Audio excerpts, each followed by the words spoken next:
بسم اللہ الرحمن الرحیم۔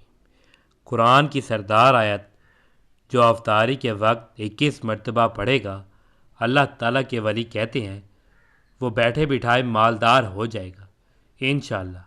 ناظرین محترم، اللہ کے ولی کہتے ہیں چھوٹی سی اور بہت پیاری قرآن کی یہ آیت جو شخص افطاری کے وقت صرف 21 مرتبہ پڑھتا ہے تو اللہ پاک اپنے اس بندے سے اتنا خوش اور راضی ہوتا ہے کہ اس کے گھر میں رزق کی بارش کر دیتا ہے۔ تو ناظرین، افطاری کا وقت وہ وقت ہے جو دعاؤں کی قبولیت کا وقت ہے۔ اس وقت ایک گھڑی ایسی ہے جس میں ہر دعا فوراً قبول ہوتی ہے۔ تو جو قرآن کی یہ سردار آیت پڑھ کر جو بھی دعا مانگے گا، ہاتھ نیچے آنے سے پہلے اس کی وہ دعا قبول ہو چکی ہوگی انشاءاللہ۔ ناظرین محترم، اسلام ایک کامل اور جامع دین ہے جو زندگی کے ہر پہلو میں رہنمائی فراہم کرتا ہے۔ روزہ اسلام کے بنیادی ارکان میں سے ایک ہے اور رمضان المبارک کا مہینہ خصوصی برکتوں اور رحمتوں کا حامل ہے۔ اس مہینے میں روزے دار صبح صادق سے غروب آفتاب تک بھوک اور پیاس کی حالت میں اللہ کی رضا کے لیے صبر کرتا ہے۔ جب سورج غروب ہوتا ہے اور افطاری کا وقت آتا ہے تو یہ لمحہ نہایت بابرکت اور رحمتوں سے بھرپور ہوتا ہے۔ قرآن و حدیث کی روشنی میں افطاری کے وقت کی فضیلت اور دعاؤں کی قبولیت کے حوالے سے ہمیں بے شمار دلائل ملتے ہیں۔ ہمارا آج کا وظیفہ بھی افطاری کے وقت قرآن پاک کی ایک سردار آیت پڑھنے کا وظیفہ ہے کہ جس کو صرف 21 مرتبہ پڑھ لینے سے اللہ کے ولی کہتے ہیں کہ یہ پڑھنے والا بیٹھے بٹھائے مالدار بن جاتا ہے اور اس کے رزق میں برکت، وسعت اور کشادگی فرما دی جاتی ہے۔ اس کی مالی تنگ دستی دور کر دی جاتی ہے، اس پر رزق کی بارش اور اللہ تعالیٰ کی رحمت برستی رہتی ہے۔ افطار کے وقت کی اہمیت، اس کے فضائل، نبی کریم صلی اللہ علیہ وآلہ وسلم کی سنت اور اس وقت کی جانے والی دعاؤں کی قبولیت کے بارے میں آپ کو تفصیل سے بتایا جائے گا۔ تو اس لیے گزارش ہے کہ قرآن پاک کی وہ سردار آیت جاننے کے لیے اور افطار کے وقت کی اہمیت اور فضیلت، دعاؤں کی قبولیت کے بارے میں جاننے کے لیے ویڈیو کو آخر تک لازمی دیکھیے گا تاکہ کوئی بھی بات رہ نہ جائے۔ آپ افطاری کے وقت کی جانے والی دعاؤں کے حوالے سے اور قرآن پاک کی سردار آیت پڑھنے کے حوالے سے تمام فضائل و برکات کا جائزہ لے سکیں اور اس عمل کو کر سکیں۔ دوستو، ویڈیو کو آپ نے بالکل بھی سکپ کر کے یا کاٹ کر نہیں دیکھنا۔ عمل کا کوئی حصہ چھوٹ گیا، وظیفہ اثر نہیں کرے گا۔ پھر بعد میں آپ لوگ کمنٹس کرتے ہیں کہ ہمارے وظائف اثر نہیں کرتے، ہماری دعائیں اثر نہیں کرتی۔ اس کی اصل وجہ کہ آپ ویڈیو کو کاٹ کر یا سکپ کر کے دیکھتے ہیں۔ کوئی ایک خاص بات یا اہم بات رہ جاتی ہے جس کی وجہ سے وظیفہ اثر نہیں کر پاتا۔ ناظرین محترم، اللہ تعالیٰ نے قرآن مجید میں رمضان اور روزے کی فرضیت کا ذکر کیا ہے۔ اے ایمان والو، تم پر روزے فرض کیے گئے جیسے تم سے پہلے لوگوں پر فرض کیے گئے تھے تاکہ تم پرہیزگار بن جاؤ۔ اسی طرح قرآن میں یہ بھی فرمایا گیا، اور جب میرے بندے تم سے میرے بارے میں سوال کریں تو میں قریب ہوں، میں دعا کرنے والے کی دعا قبول کرتا ہوں۔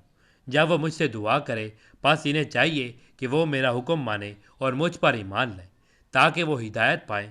اور یہ آیت رمضان کے احکام کے درمیان آئی ہے، جس سے معلوم ہوتا ہے کہ رمضان روزہ اور بالخصوص افطار کے وقت کی دعا کی قبولیت کا خصوصی مقام ہے۔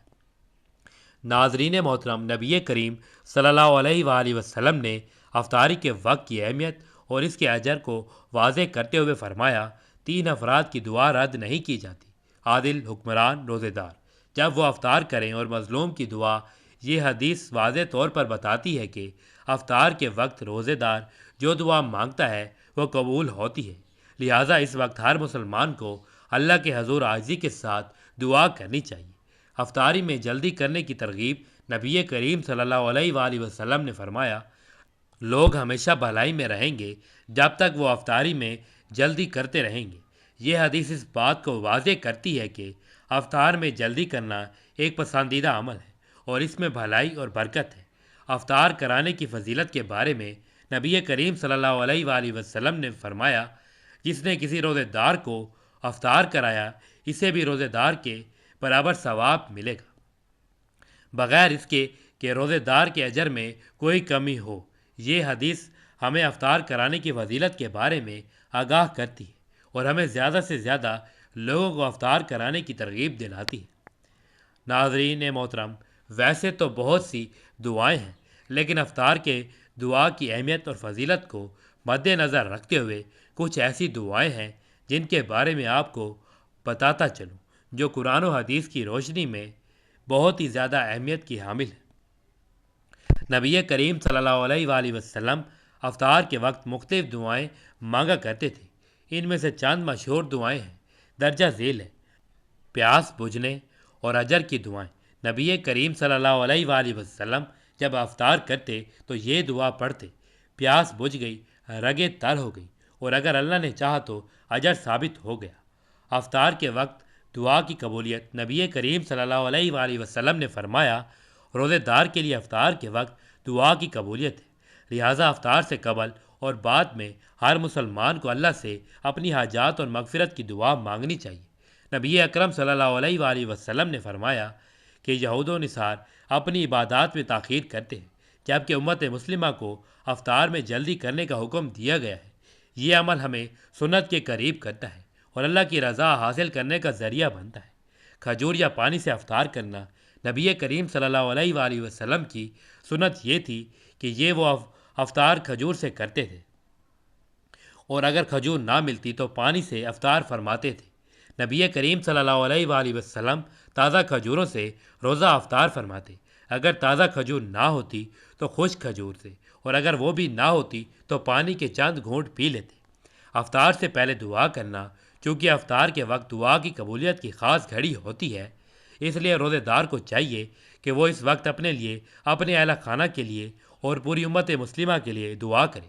شکر گزاری اور تقوی۔ افطار کے وقت ہمیں اللہ تعالیٰ کی نعمتوں کا شکر ادا کرنا چاہیے کہ اس نے ہمیں روزہ رکھنے اور پھر افطار کی سہولت عطا فرمائی۔ افطاری اور صدقہ و خیرات اسلام میں دوسروں کے ساتھ مل کر کھانے اور روزے داروں کو کھانا کھلانے کی بڑی فضیلت بیان کی گئی ہے۔ رمضان میں افطاری کروانا ایک بہت بڑے اجر کا سبب ہے۔ نبی کریم صلی اللہ علیہ وآلہ وسلم نے فرمایا، جو کسی روزے دار کو افطار کروائے گا اسے روزے دار کے برابر اجر ملے گا اور روزے دار کے اجر میں کوئی کمی نہ ہوگی۔ تو ناظرین محترم، ہمیں بھی رمضان المبارک میں نیکی کے کاموں میں بڑھ چڑھ کر حصہ لینا چاہیے اور اپنی استطاعت کے مطابق زیادہ سے زیادہ غریبوں، مسکینوں اور ضرورت مندوں کو افطار کرائیں، تاکہ ہم اس عظیم اجر کے مستحق بن سکیں اور ڈھیروں ساری رحمتیں اور برکتیں اس ماہ مبارک میں سمیٹ سکیں۔ ناظرین محترم، قرآنی آیات کی تلاوت کی بے شمار برکات اور فضیلتیں ہیں، جو دنیا اور آخرت میں کامیابی، روحانی سکون اور گناہوں کی معافی کا ذریعہ بنتی ہیں۔ قرآن پاک اللہ کا کلام ہے اور اس کی تلاوت سے بے شمار نعمتیں حاصل ہوتی ہیں۔ قرآن پاک کی تلاوت کی بہت برکتیں اور فضیلتیں ہیں۔ قرآن پاک کی تلاوت سکون اور ہدایت کا ذریعہ ہے۔ اللہ تعالیٰ فرماتا ہے، یہ قرآن وہ راہ دکھاتا ہے جو بالکل سیدھی ہے۔ جو شخص قرآن پڑھتا ہے اور اس پر عمل کرتا ہے وہ سیدھے راستے پر چلتا ہے اور دنیا و آخرت میں کامیابی پاتا ہے۔ دلوں کا اطمینان۔ اللہ تعالیٰ فرماتا ہے، سن لو، اللہ کے ذکر سے ہی دلوں کو اطمینان حاصل ہوتا ہے۔ قرآن کی تلاوت سے دل کی بے چینی ختم ہوتی ہے اور ذہنی سکون حاصل ہوتا ہے۔ قرآن پاک پڑھنے والے کے لیے گناہوں کی معافی کا ذریعہ ہے۔ رسول اللہ صلی اللہ علیہ وآلہ وسلم نے فرمایا، جو شخص قرآن پڑھتا ہے اور اس پر عمل کرتا ہے، قیامت کے دن اس کے والدین کو ایسا تاج پہنایا جائے گا جس کی روشنی سورج سے زیادہ ہوگی۔ قرآن پاک پڑھنا نہ صرف بندے کے لیے بلکہ اس کے والدین کے لیے بھی باعث نجات ہے۔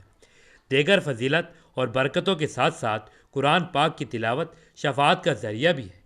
نبی کریم صلی اللہ علیہ وآلہ وسلم نے فرمایا، قیامت کے دن قرآن اپنے پڑھنے والے کے حق میں شفاعت کرے گا۔ جو شخص قرآن کی تلاوت کرتا ہے، قیامت کے دن یہ اس کے لیے سفارش بنے گا۔ نبی کریم صلی اللہ علیہ وآلہ وسلم نے فرمایا، اللہ تعالیٰ اس کتاب کے ذریعے بعض لوگوں کو بلند درجات عطا فرماتا ہے اور بعض کو ذلیل کرتا ہے۔ جو شخص قرآن کو اپناتا ہے، اللہ اس کے درجے بلند کرتا ہے۔ مسند احمد کی ایک روایت میں ہے، جس گھر میں قرآن پڑھا جاتا ہے وہاں خیر و برکت نازل ہوتی ہے، شیطان دور بھاگتا ہے اور رحمت کے فرشتے رحمت کے سائے میں لے لیتے ہیں۔ قرآن کی تلاوت گھروں میں سکون، برکت اور اللہ کی رحمت لاتی ہے۔ قرآن پاک کی تلاوت کرنے سے انسان کی دنیا و آخرت سنور جاتی ہے، انسان کی قبر کی منزلیں آسان ہو جاتی ہیں، کیونکہ قرآن پاک صورت ملک قبر کے عذاب سے بچاتی ہے۔ جو شخص قرآن کی مخصوص صورتیں پڑھتا ہے وہ قبر کے عذاب سے محفوظ رہے گا۔ قرآن پاک کی تلاوت کرنے پر انسان کو بے شمار نیکیاں ملتی ہیں۔ نبی کریم صلی اللہ علیہ وآلہ وسلم نے فرمایا، جو شخص قرآن کا ایک حرف پڑھے گا اسے اس کے بدلے میں 10 نیکیاں ملیں گی۔ یہ ایک آسان عمل ہے لیکن اس کا اجر بہت عظیم ہے۔ ناظرین، اللہ تعالیٰ کی ذات سے مایوس نہ ہو، کیونکہ یہ ہر تکلیف و آزمائش اور خوشی اللہ رب العزت کی طرف سے ہے۔ اس لیے پریشانیوں اور مصائب کے حل کے لیے اللہ تعالیٰ کی طرف متوجہ ہوں، اللہ تعالیٰ کی طرف توبہ استغفار کے ذریعے بھی متوجہ ہوں، اور اپنے مسائل کا حل اللہ تعالیٰ کے حوالے کر دیجیے اور اللہ تعالیٰ کو اپنے مسائل کے حل کا وکیل بنا دیجیے، تو اللہ تعالیٰ آپ کو بے آسرا کبھی نہیں چھوڑے گا انشاءاللہ۔ ناظرین، یہ ایک حقیقت ہے کہ شیطان انسان کا کھلا دشمن ہے۔ اس کی ہمیشہ یہ کوشش رہتی ہے کہ کسی بھی طرح انسان کو خدا سے دور کر دے۔ جب ایک بار وہ انسان کو خدا کے راستے سے بھٹکانے میں کامیاب ہو جاتا ہے تو وہ پھر اس کی اگلی چال یہ ہوتی ہے کہ انسان کو خدا کی رحمت سے مایوس کر دے، اسی طرح اسے ہمیشہ رب کی نافرمانی والے راستے پر چلاتا رہے۔ لیکن اللہ تعالیٰ نے انسان کو سب سے زیادہ جس کی امید دلائی ہے وہ اس کی رحمت ہی ہے۔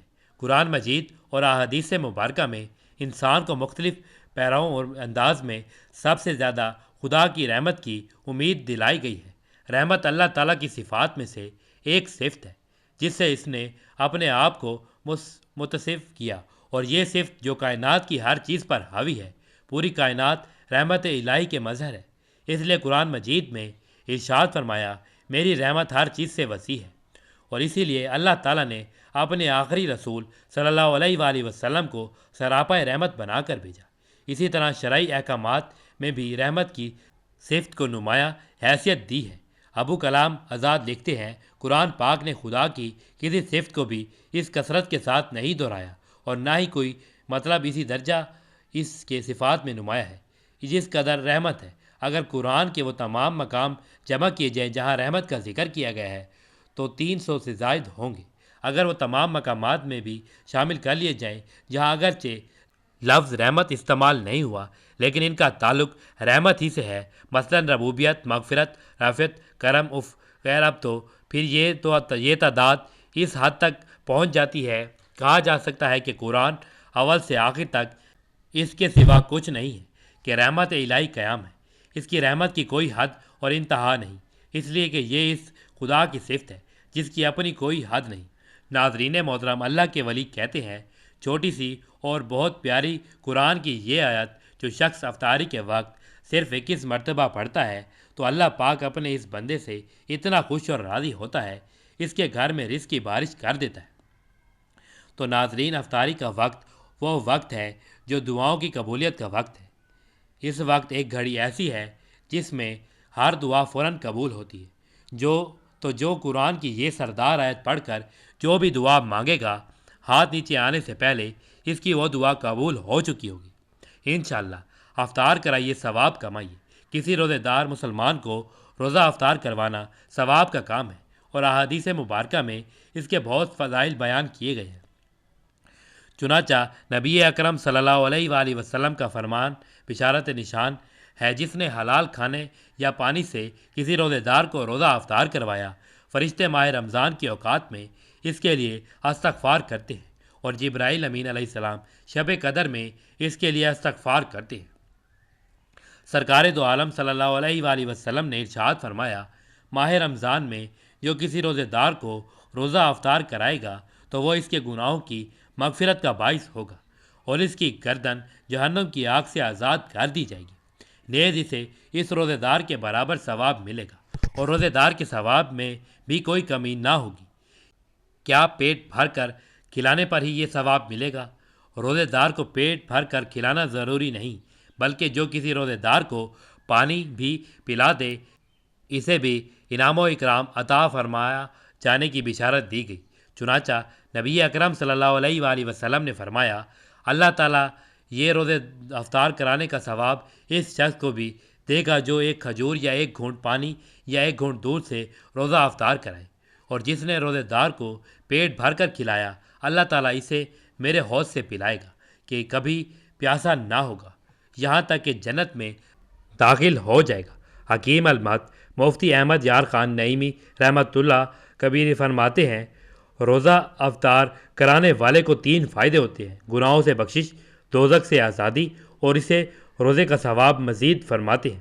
خیال رہے کہ روزہ افطار کرانے سے ثواب روزہ تو مل جاتا ہے مگر اس سے روزہ ادا نہیں ہوتا، لہذا کوئی امیر لوگوں کو افطار کرا کے خود روزے سے بے نیاز نہیں ہو سکتا، روزے تو رکھنے ہی پڑیں گے۔ اجتماعی افطاری کرانے والے توجہ فرمائیں، بعض لوگ ماہ رمضان میں مختلف مقامات پر مسافروں اور عام لوگوں کے لیے اجتماعی افطاری کا اہتمام کرتے ہیں۔ یہ ایک اچھا عمل ہے، لیکن اس بات کا ضرور خیال رکھنا چاہیے کہ رزق کی بے قدری اور بے تکیری نہ ہو، نیز راہ گیروں کو بھی پریشانی نہ ہو اور نہ ہی لوگوں کا راستہ تنگ ہو۔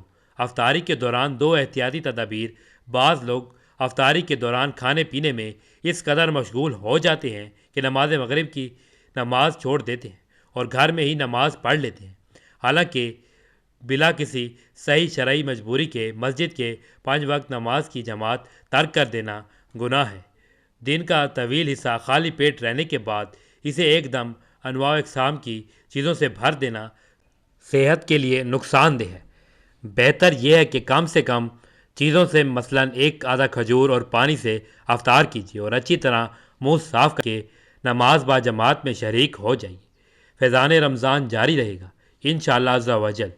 تو ناظرین محترم، وقت کی نزاکت کو مد نظر رکھتے ہوئے چلتے ہیں آج کے وظیفے کی جانب کہ قرآن کی وہ کون سی سردار آیت ہے کہ جس کو آپ نے افطاری کے وقت پڑھنا ہے۔ اللہ کے ولی کہتے ہیں کہ اس آیت کو پڑھنے والا بیٹھے بٹھائے مالدار ہو جاتا ہے، اس کی تمام حاجات پوری ہو جاتی ہیں، اس کی تنگ دستیاں دور ہو جاتی ہیں، اس کی مال پریشانیاں دور ہو جاتی ہیں، اس کو اللہ تعالیٰ غیب سے رزق عطا فرماتا ہے اور اتنا عطا فرماتا ہے کہ وہ خود دیکھ کر حیران ہو جاتا ہے۔ تو ناظرین محترم، آپ نے وظیفہ کرنے کے لیے سب سے پہلے وضو کر لینا ہے۔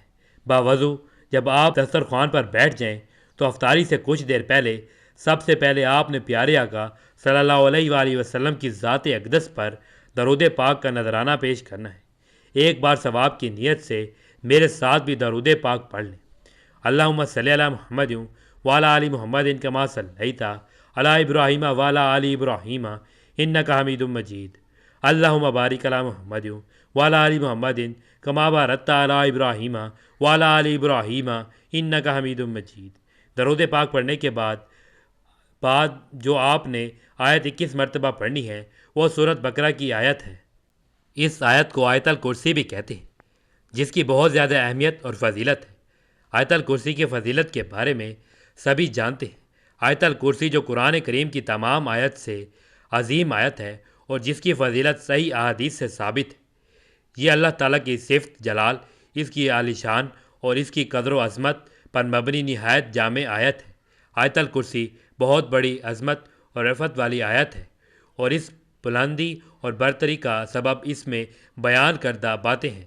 یہ رب العالمین کی توحید، اس کی کبریائی، بڑائی، صفات پر مشتمل ہے۔ قرآن کریم کی ہر آیت اعلیٰ مرتبہ اور عظیم القدر ہے، لیکن ان میں سے عظیم ترین آیت آیت الکرسی ہے۔ آیت قرآنیہ میں سے یہ واحد آیت کریمہ ہے جس کو حضرت محمد صلی اللہ علیہ وآلہ وسلم نے بطور وظیفہ کثرت کے ساتھ تلاوت کیا اور صحابہ کرام اور امت مسلمہ کو تلاوت کی بار بار تاکید فرمائی۔ مثلاً 5 نمازوں کے بعد رات کو سوتے وقت اپنی مادی چیزوں کو جنہوں ان سے محفوظ رکھنے کے لیے خصوصی طور پر تلاوت کی تعلیم عطا فرمائی ہے۔ اس لیے ہر مسلمان کو چاہیے کہ وہ اس کو بطور وظیفہ اپنانے کی بھرپور کوشش کرے اور اس آیت کے فیض و برکات کو سمیٹنے کا اہتمام کرے۔ اور نبی کریم صلی اللہ علیہ وآلہ وسلم کی متعدد احادیث سے ثابت ہے کہ یہ آیت الکرسی یہ قرآن کریم کی عظیم ترین آیت ہے، اس لیے کہ اس میں ذات تعالیٰ کی توحید، اس کی عظمت اور اس کی صفات کا بیان ہے۔ تو ناظرین محترم، آپ نے 21 مرتبہ آیت الکرسی پڑھنی ہے۔ جو میرے بہن بھائی پڑھنا نہیں جانتے، ان کو میں نے ایک بار پڑھ کر بھی سناتا ہوں۔ آپ نے ویڈیو کے دوران مجھے سماعت کرتے ہوئے اس طرح پڑھ لینا ہے، اور اس کو صرف 21 مرتبہ افطاری کے وقت پڑھنا ہے۔ اللہ لا الہ الا هو الحی القیوم لا تاخذہ سنۃ ولا نوم لہ ما فی السماوات و ما فی الارض من ذا الذی یشفع عندہ الا باذنہ یعلم ما بین ایدیہم وما خلفہم ولا یحیطون بشیء من علمہ الا بما شاء وسع کرسی السماوات والارض ولا یؤودہ حفظہما وہو العلی العظیم۔ اللہ کے سوا کوئی معبود نہیں، وہی زندہ اور سب کا نگہبان ہے۔ اسے نہ اونگ آتی ہے نہ نیند آتی ہے۔ آسمانوں اور زمینوں میں جو کچھ بھی ہے سب اسی کا ہے۔ کون ہے جو اس کی اجازت کے بغیر اس کے حضور سفارش کر سکے؟ وہ جانتا ہے جو ان کے سامنے ہے اور جو ان کے پیچھے ہے، اور وہ اس کے علم میں سے کسی چیز کا احاطہ نہیں کر سکتے مگر جتنا وہ چاہے۔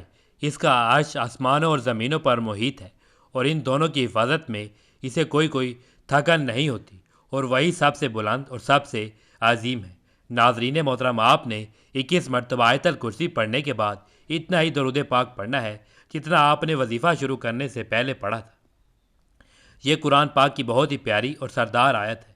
اس کی تلاوت سے شیطان گھر سے بھاگ جاتے ہیں، اللہ تعالیٰ کی رحمتیں برستی ہیں، انسان اللہ تعالیٰ کے حفظ و امان میں آ جاتا ہے، اس کی تمام خواہشات، تمام حاجات، تمام تمنائیں پوری کر دی جاتی ہیں، اور وہ بیٹھے بٹھائے مالدار ہو جاتا ہے۔ تو ناظرین محترم، قرآن کی تلاوت روحانی، جسمانی، دنیاوی فائدے فراہم کرتی ہے۔ یہ اللہ سے تعلق مضبوط کرتا ہے، مشکلات آسان کرتا ہے، بیماریوں سے نجات دلاتا ہے، اور آخرت میں کامیابی کا ذریعہ بنتا ہے۔ اس لیے ہمیں روزانہ قرآن پڑھنے اور اس پر عمل کرنے کی کوشش کرنی چاہیے۔ ناظرین، افطاری کا وقت اسلامی عبادات میں نہایت اہمیت کا حامل ہے۔ یہ وہ لمحہ ہے جب روزے دار اللہ کی نعمتوں پر شکر ادا کرتا ہے اور اس کی رحمتوں کا طلبگار ہوتا ہے۔ قرآن و حدیث کی روشنی میں ہمیں یہ بات معلوم ہوتی ہے کہ افطار کے وقت دعا قبول ہوتی ہے۔ افطاری میں جلدی کرنا سنت ہے، اور روزے دار کو کھجور یا پانی سے افطار کرنا چاہیے۔ اسی طرح افطار کرانے کی فضیلت بھی احادیث سے ثابت ہے، اور ہمیں اس نیک عمل میں بڑھ چڑھ کر حصہ لینا چاہیے۔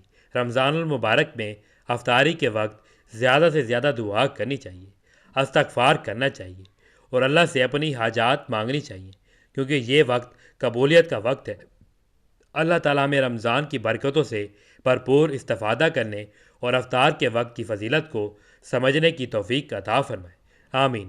دعا ہے کہ اللہ تعالیٰ میرا سنانا اور آپ کا سننا اپنی بارگاہ میں قبول و منظور فرمائے، اور رمضان المبارک کے اس بابرکت مہینے میں ہمیں زیادہ سے زیادہ غریبوں، مسکینوں اور ضرورت مندوں کو افطار کرانے کی توفیق عطا فرمائے، اور رمضان المبارک کی برکات سمیٹنے کی توفیق عطا فرمائے، آمین ثم آمین۔ ناظرین، اپنے رزق میں برکت، وسعت اور کشادگی کے لیے اللہ تعالیٰ کے 99 ناموں میں سے کوئی ایک نام لکھ کر کمنٹ میں ضرور شیئر کریے۔ اللہ تعالیٰ ہم سب کا حامی و ناصر ہو، آمین۔ جزاک اللہ۔